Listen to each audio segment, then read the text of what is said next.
The sounds of Mr. Roy Buchanan just echo in my mind as a child. The very first guitar player album I ever had, my father was able to get a copy of that where I grew up in Hawaii in the early 70s, that black album that said Roy Buchanan.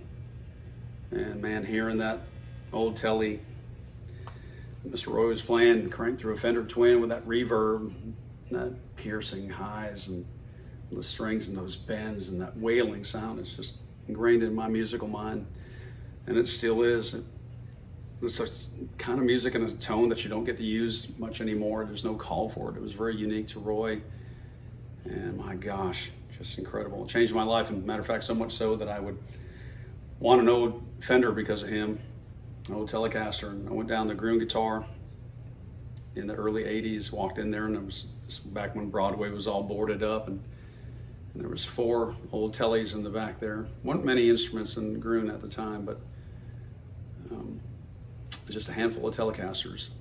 And in the very back, there was the best looking one. And as a kid, I wanted the best looking one, right? And as it turned out, that best looking one was this 1950 Fender Broadcaster.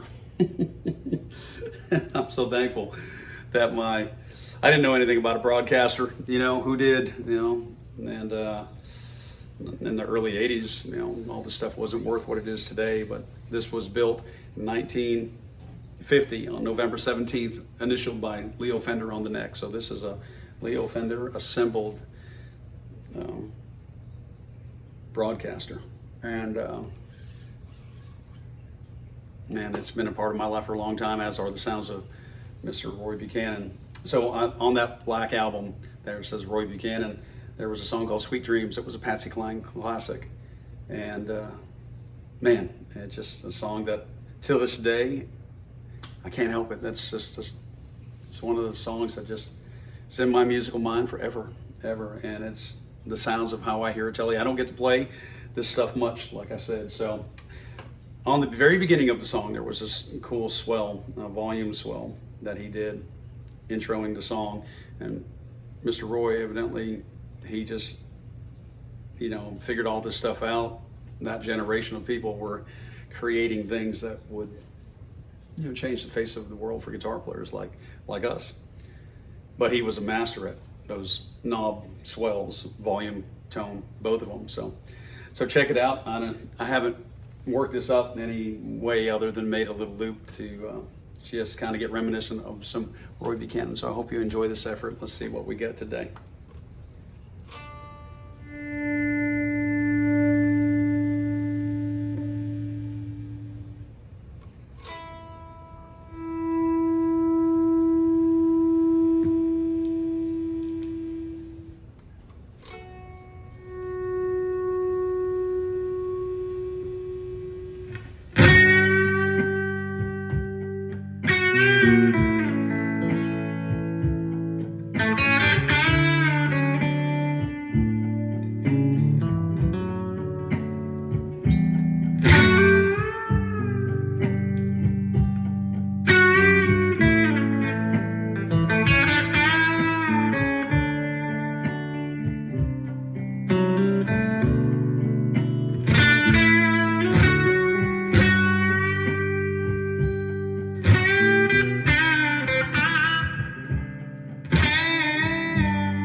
Well, I'll tell you what, it's a Frankenstein version of it, for sure. And some of it is pretty close, and some of it's not even close at all. But it is absolutely fun to stir those memories of your childhood.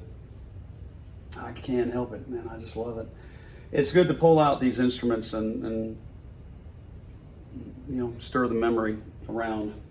I love it, and it's interesting because when I grabbed this particular guitar, I can't help but think of all those songs on that album. You know, he had, let's see, Lonesome Fugitive.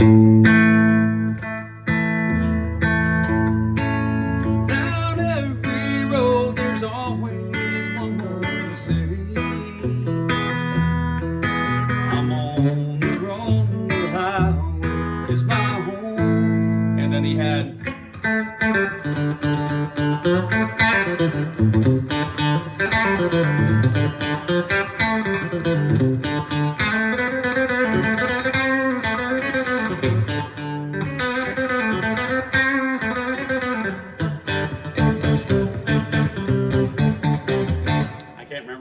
the songs that he had on there, but my gosh, they were just great. And I think he had one that went,